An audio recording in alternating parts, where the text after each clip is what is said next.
Langit senja memudar menjadi jingga kemerahan dan aroma sedap dari warung nasi goreng Budijaya mulai menyelimuti sudut jalan yang ramai.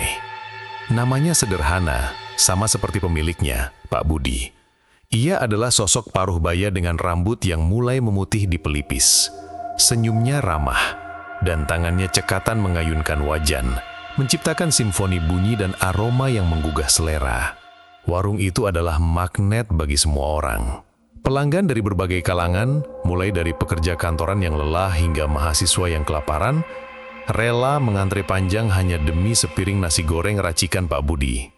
Tapi, di antara semua pelanggan, hanya aku, Raka, yang punya hubungan lebih dekat dengannya.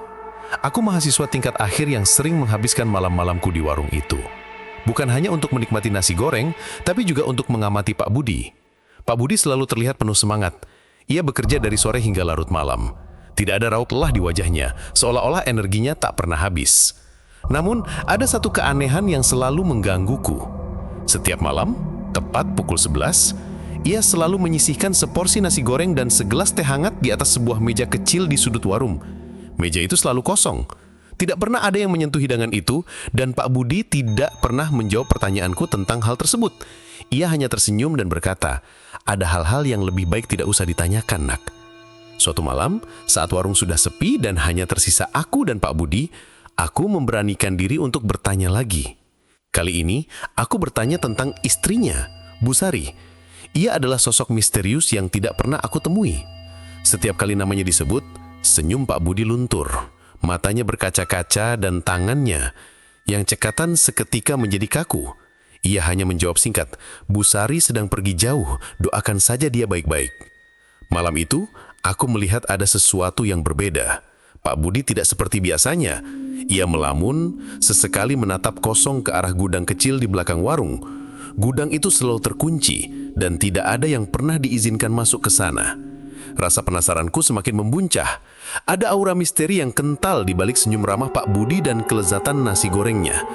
Aku merasa ada rahasia besar yang tersembunyi di balik aroma yang memikat ini. Dan aku bertekad untuk mengungkapnya. Rasa penasaran menggerogotiku. Keesokan harinya, aku kembali ke warung Pak Budi. Kali ini bukan untuk makan, melainkan untuk mengamati.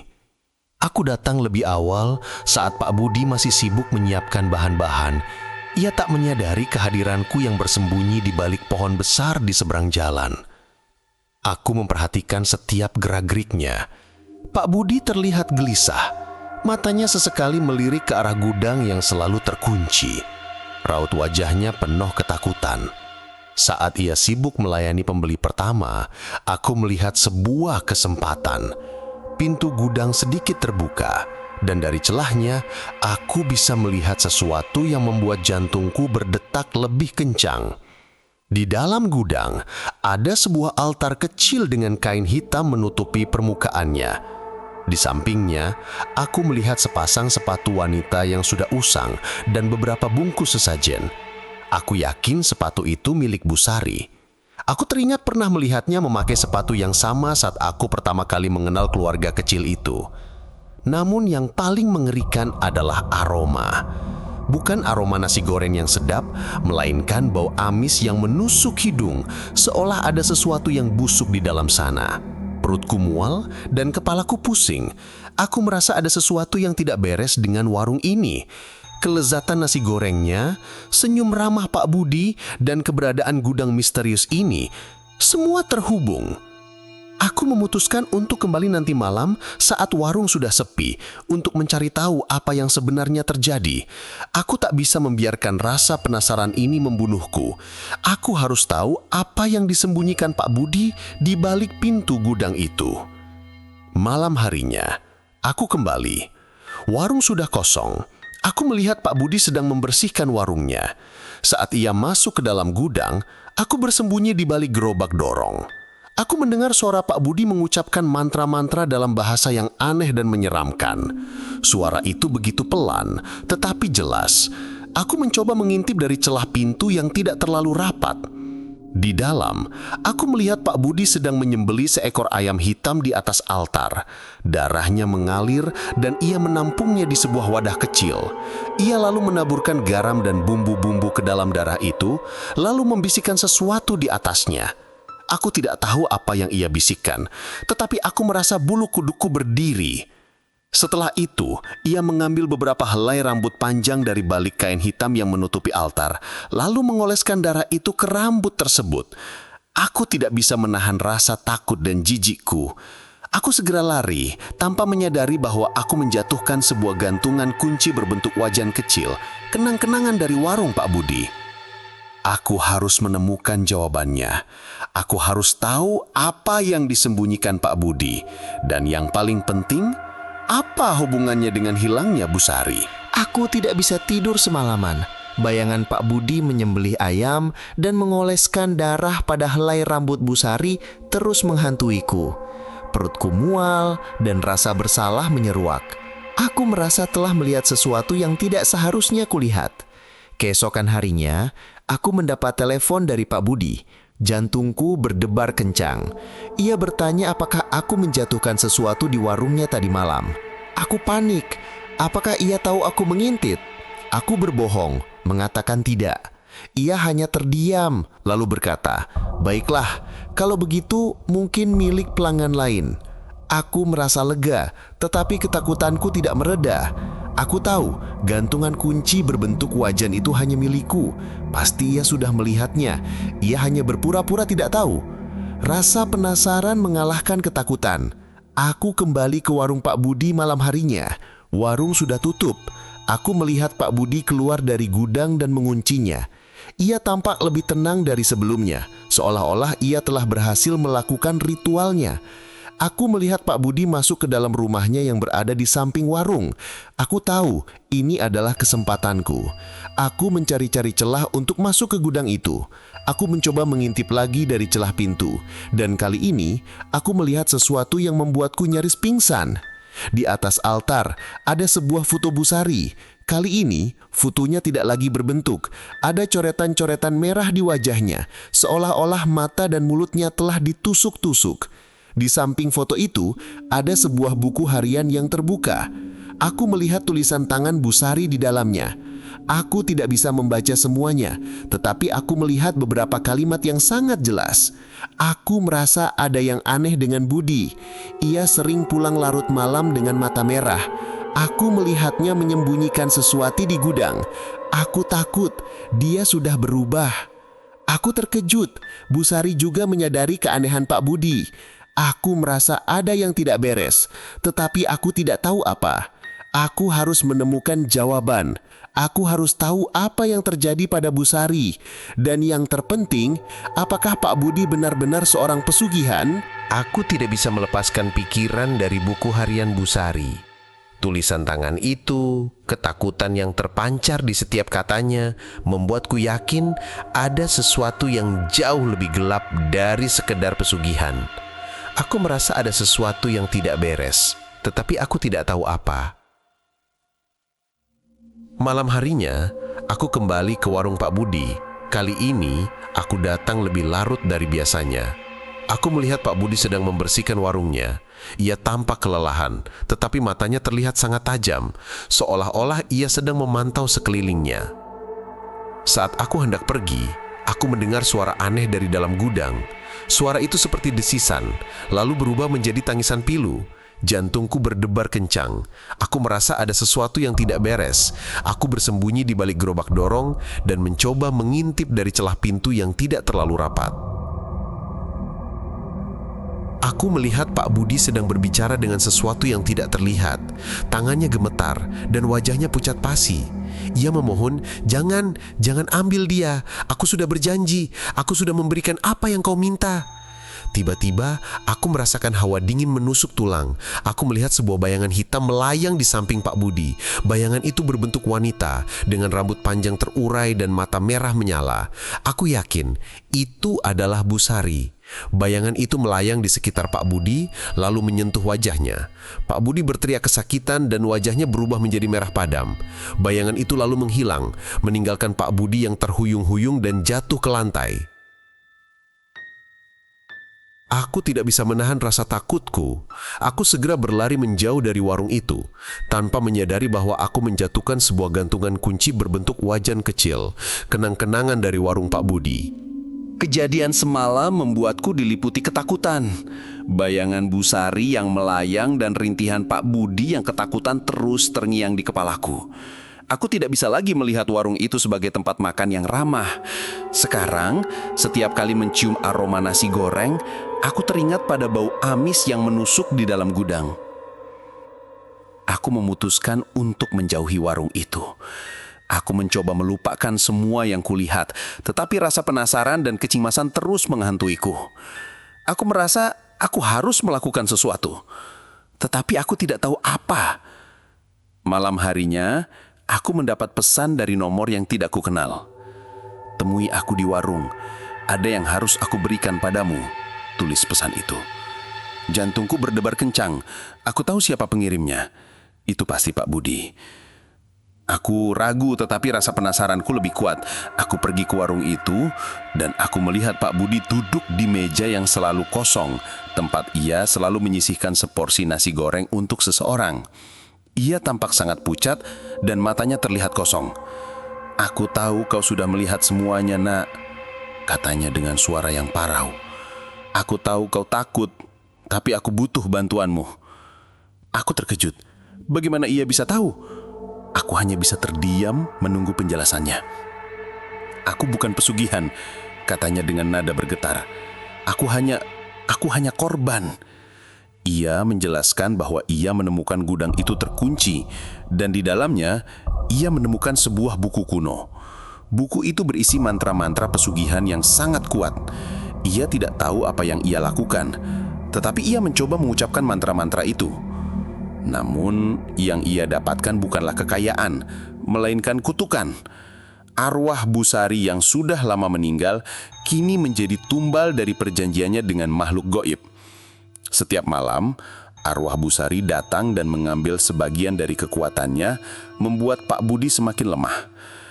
Ia lalu mengeluarkan sebuah benda dari kantongnya. Itu adalah gantungan kunci berbentuk wajan kecil milikku yang terjatuh malam sebelumnya. "Kau adalah satu-satunya orang yang tahu tentang ini, Nak," katanya. "Kau harus membantuku menghentikan semua ini." Ia lalu menyerahkan sebuah kantong kecil yang berisi beberapa benda aneh. Ada sehelai rambut, sepotong kuku, dan selembar kain yang sudah usang. "Ini adalah sisa-sisa ritual yang aku lakukan. Kau harus menghancurkannya. Hanya dengan begitu, arwah Bu Sari bisa bebas dan aku bisa terbebas dari kutukan ini." Aku menatap kantong kecil itu dengan ragu. Aku merasa ada yang tidak beres. Apakah ini benar-benar jalan keluar? Atau ini hanya jebakan lain dari Pak Budi? Aku tidak tahu, tetapi aku merasa harus mengambilnya. Aku merasa aku adalah satu-satunya harapan untuk mengakhiri penderitaan Pak Budi dan arwah Bu Sari. Setelah menerima kantong kecil dari Pak Budi, aku pulang dengan perasaan campur aduk. Di satu sisi, aku merasa kasihan padanya. Namun di sisi lain, aku tidak bisa sepenuhnya percaya. Terlalu banyak keanehan yang terjadi. Aku menaruh kantong itu di laci mejaku, bertekad untuk memikirkannya dengan jernih. Malam itu, aku tidak bisa tidur. Pikiranku terus-menerus memutar ulang kata-kata Pak Budi. Aku hanya korban. Tengah malam, aku terbangun oleh suara aneh. Itu adalah bisikan, datang dari laci mejaku. Aku nyaris tidak berani membukanya, tapi rasa penasaran mengalahkanku. Saat aku membuka laci, bisikan itu semakin jelas. Suara itu terdengar seperti suara wanita, sangat lemah dan memilukan. "Jangan percaya, dia bohong. Aku tidak mati." Jantungku serasa berhenti berdetak. Itu suara Bu Sari. Aku menutup laci dengan cepat, berharap suara itu akan hilang. Tapi bisikan itu tidak berhenti. Itu berubah menjadi latapan, lalu menjadi tawa yang dingin dan menusuk. "Dia yang membunuhku. Dia yang memintanya." Aku menjatuhkan diri ke lantai, berusaha menenangkan diri. Suara itu, bisikan dari dalam laci, semakin intens. Tawa itu berubah menjadi tangisan pilu yang diselingi dengan suara mendesing, seolah-olah angin berbicara langsung ke telingaku. Aku menyadari, kantong yang diberikan Pak Budi bukan hanya berisi sisa-sisa ritual. Ada sesuatu yang lain di dalamnya, sesuatu yang memiliki koneksi langsung dengan Bu Sari, sesuatu yang memberiku petunjuk tentang kebenaran di balik semua kebohongan. Aku mengambil kantong itu, tanganku gemetar. Aku merasa aku harus melakukan sesuatu. Aku merasa aku harus membongkar kebenaran di balik warung nasi goreng Budi Jaya. Aku tidak tahu apa yang harus aku lakukan. Apakah aku harus percaya pada Pak Budi atau pada bisikan Bu Sari? Mana yang benar? Aku merasa aku sedang ditarik ke dalam sebuah labirin kebohongan dan satu-satunya cara untuk keluar adalah dengan menghadapi ketakutan terbesarku. Bisikan dari kantong kecil itu tak berhenti. Suara Bu Sari yang memilukan terus menghantuiku, merobek-robek kebohongan yang telah disiapkan Pak Budi. Malam itu, aku tidak bisa lagi menahannya.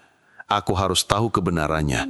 Aku harus kembali ke gudang itu dan membuktikan mana yang benar. Apakah Pak Budi yang malang ataukah tarwah Bu Sari yang penuh dendam? Aku menunggu hingga larut malam. Warung Budi Jaya sudah sepi. Lampu-lampu di sekitarnya sudah padam. Aku berjalan mengendap-endap menuju gudang. Jantungku berdebar tak karuan. Aku membawa senter kecil dan kantong berisi sisa-sisa ritual yang diberikan Pak Budi. Tanganku gemetar saat menyentuh pintu gudang yang terkunci. Tiba-tiba, aku mendengar suara langkah kaki dari arah rumah Pak Budi. Aku panik dan segera bersembunyi di balik geromak dorong. Aku melihat Pak Budi keluar dari rumahnya. Raut wajahnya tegang dan matanya penuh ketakutan. Ia berjalan menuju gudang, membuka kuncinya, dan masuk ke dalam. Aku menunggu beberapa saat, lalu mengikutinya. Di dalam gudang, aku melihat Pak Budi sedang berdiri di depan altar, memegang sebuah foto yang sudah usang. Matanya berkaca-kaca, dan ia menggumamkan sesuatu. Aku melihat sekeliling. Gudang itu gelap dan pengap, dengan bau amis yang menusuk hidungku. Saat aku hendak mengambil langkah lebih dekat, aku mendengar suara bisikan dari belakangku. "Jangan percaya dia yang membunuhku." Aku menoleh. Tidak ada siapa-siapa. Aku kembali menatap Pak Budi dan aku melihat ada air mata yang mengalir di pipinya. Aku merasa bingung. Apakah ia berbohong atau ia juga menjadi korban dari makhluk lain? "Kau di sini, Nak," kata Pak Budi dengan suara parau. Kau adalah satu-satunya yang bisa membantuku." Aku maju selangkah. Apa yang sebenarnya terjadi, Pak Budi? Siapa yang Bapak sembah? Kenapa Bapak mengorbankan Bu Sari? Ia hanya menunduk, tidak bisa menjawab pertanyaanku. Aku merasa ada yang tidak beres tetapi aku tidak tahu apa. Aku merasa aku harus mengambil resiko. Aku harus masuk lebih dalam ke dalam labirin ini untuk menemukan kebenarannya. Pak Budi menatapku dengan mata kosong, seolah jiwanya sudah lama pergi. Aku tidak tahu, gumamnya. Suaranya parau. Dia datang kepadaku.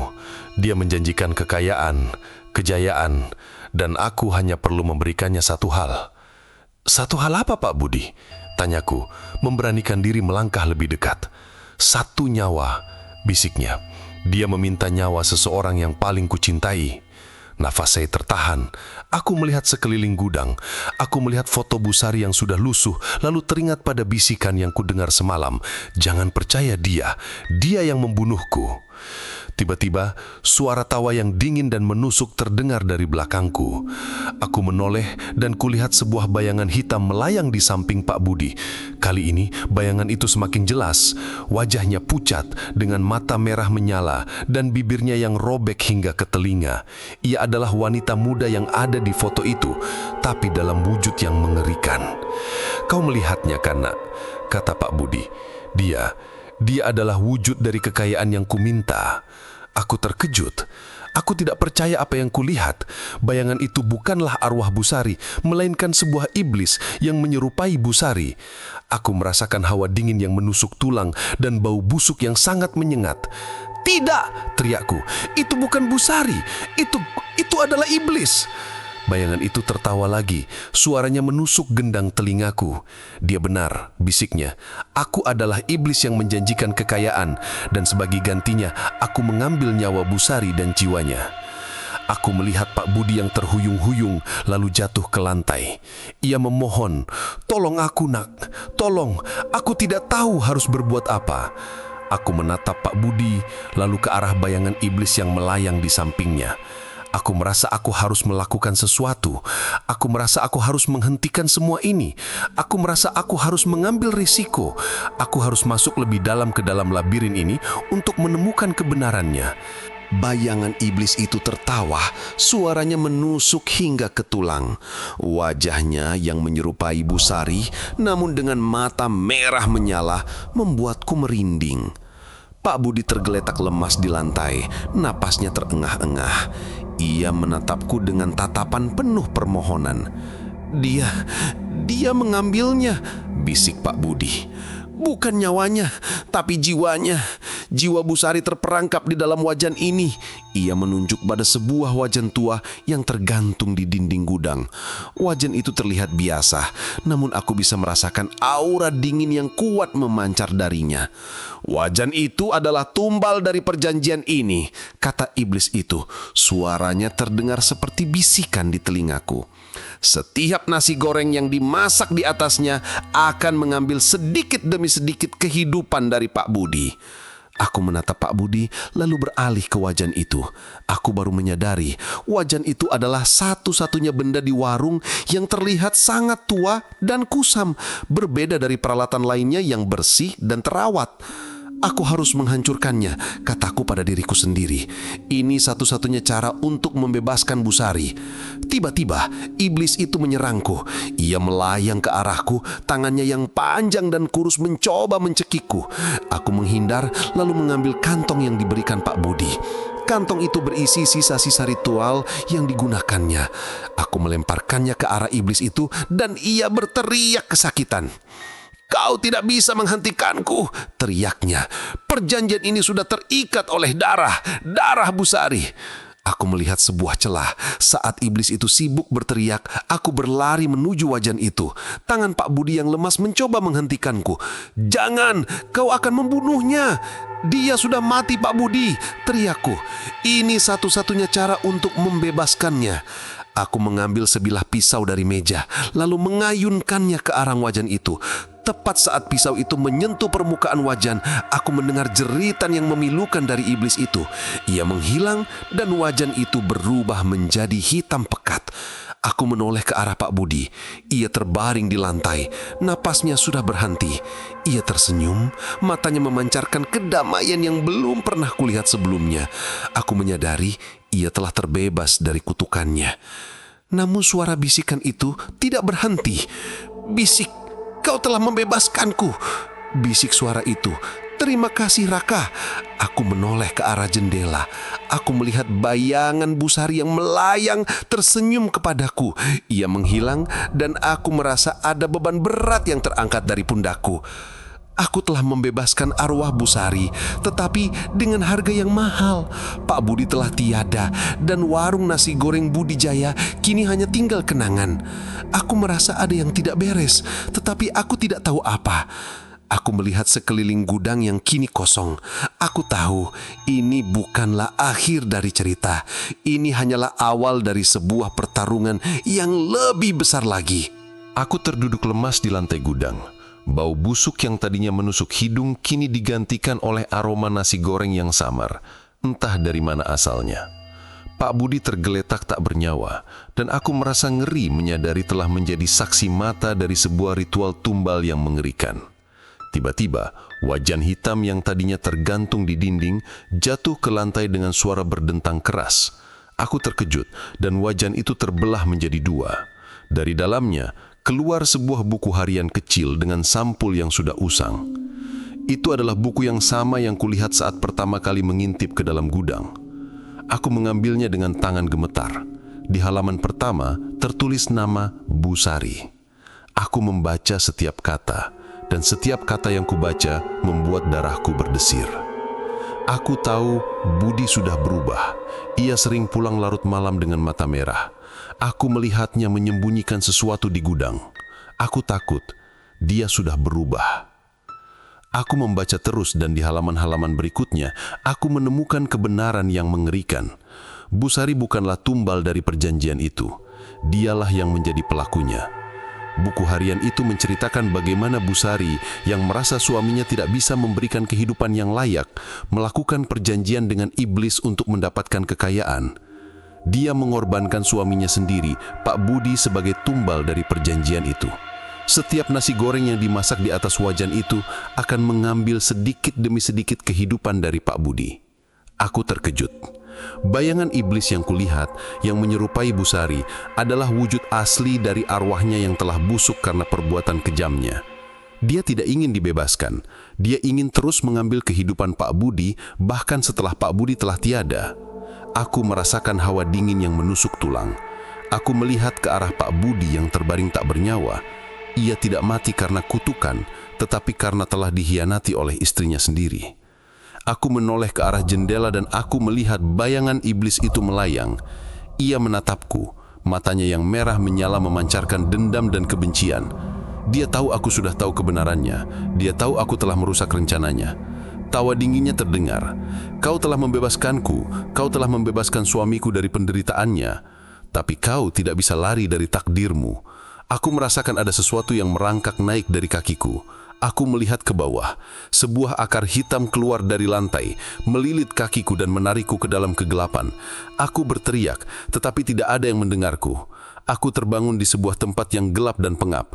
Bau busuk yang menusuk hidungku, dan aku menyadari ini adalah kuburan. Aku melihat sebuah batu nisan. Di atasnya tertulis namaku, Raka. Aku telah terperangkap di dalam sebuah ritual yang tidak pernah kuminta. Aku telah menjadi tumbal berikutnya, dan tidak ada jalan keluar. Aku terbangun dengan napas tersengal. Keringat dingin membasahi seluruh tubuh. Aku berada di tempat tidurku sendiri, di kamar kos yang familiar. Cahaya matahari pagi menerobos celah jendela.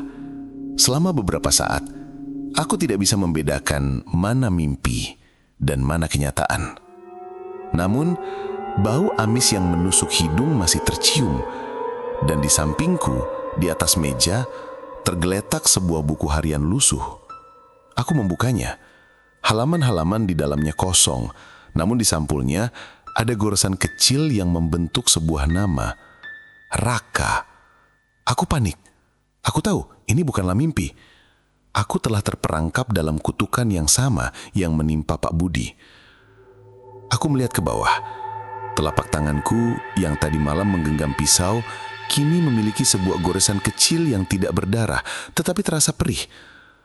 Goresan itu membentuk sebuah simbol aneh, mirip seperti tulisan yang ada di dalam buku harian Busari. Aku merasakan ada sesuatu yang mengawasiku. Aku menoleh ke jendela dan aku melihat bayangan iblis itu berdiri di seberang jalan, tersenyum sinis. Dia tidak bisa masuk ke dalam rumahku, tetapi dia ada di mana-mana. Dia mengawasiku, menunggu saat yang tepat untuk mengambil jiwaku dan mengutukku selamanya. Aku merasa ada sesuatu yang tidak beres. Aku melihat sekeliling kamarku. Tidak ada yang berubah.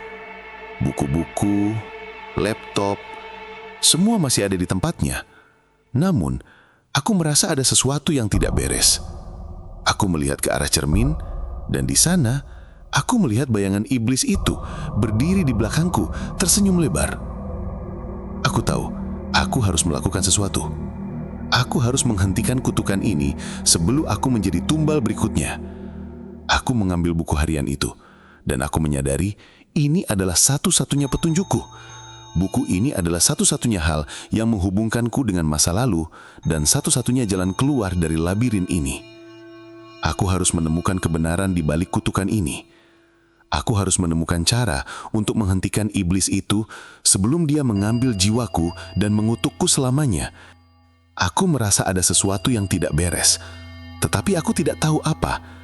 Aku tahu ini bukanlah akhir dari cerita. Ini hanyalah awal dari sebuah pertarungan yang lebih besar. Bau amis dan rasa perih di tanganku adalah bukti nyata. Aku tidak lagi tidur di kamar kos, melainkan di sebuah makam tak bernama yang kini adalah bagian dari takdirku. Bayangan iblis itu, sosok Busari yang rusak, selalu mengawasiku dari cermin. Dia tidak bisa menyentuhku secara fisik, tetapi dia sudah mengambil alih jiwaku. Aku harus menghentikannya sebelum aku menjadi tumbal berikutnya. Aku membuka buku harian Busari. Kali ini tidak hanya namaku yang ada di sana, tetapi juga serangkaian simbol aneh yang sebelumnya tidak ada. Aku mencoba membacanya, dan aku menyadari Itu adalah mantra. Mantra yang digunakan Busari untuk mengikat iblis dan mengambil alih jiwanya. Aku harus menggunakan mantra itu untuk menghentikan iblis, untuk membebaskan diriku dari kutukan ini. Aku harus kembali ke warung nasi goreng Bulijaya. Aku tahu ini adalah satu-satunya cara untuk mengakhiri semuanya. Malam itu, aku kembali ke warung yang sudah ditinggalkan itu. Bau busuk dan hawa dingin langsung menyambutku. Aku melihat ke arah gudang dan aku melihat bayangan iblis itu berdiri di depan altar tersenyum sinis. "Kau kembali," bisiknya. "Kau kembali untuk mengambil apa yang seharusnya menjadi milikmu." "Kau salah," teriakku. "Aku kembali untuk membebaskan diriku." Aku membuka buku harian itu dan aku mulai membaca mantra.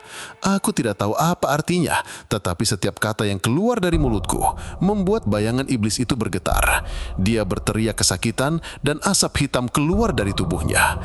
"Kau tidak bisa menghentikanku," teriaknya. "Aku adalah bagian dari dirimu sekarang. Kau sudah menandatangani perjanjian itu." Aku melihat tanganku. Goresan kecil itu mulai mengeluarkan darah. Rasa sakitnya begitu luar biasa. Tetapi aku tidak berhenti membaca. Aku terus membaca dan suara jeritan iblis itu semakin keras. Tiba-tiba, iblis itu menyerangku. Ia melayang ke arahku, tangannya yang panjang dan kurus mencoba mencekiku.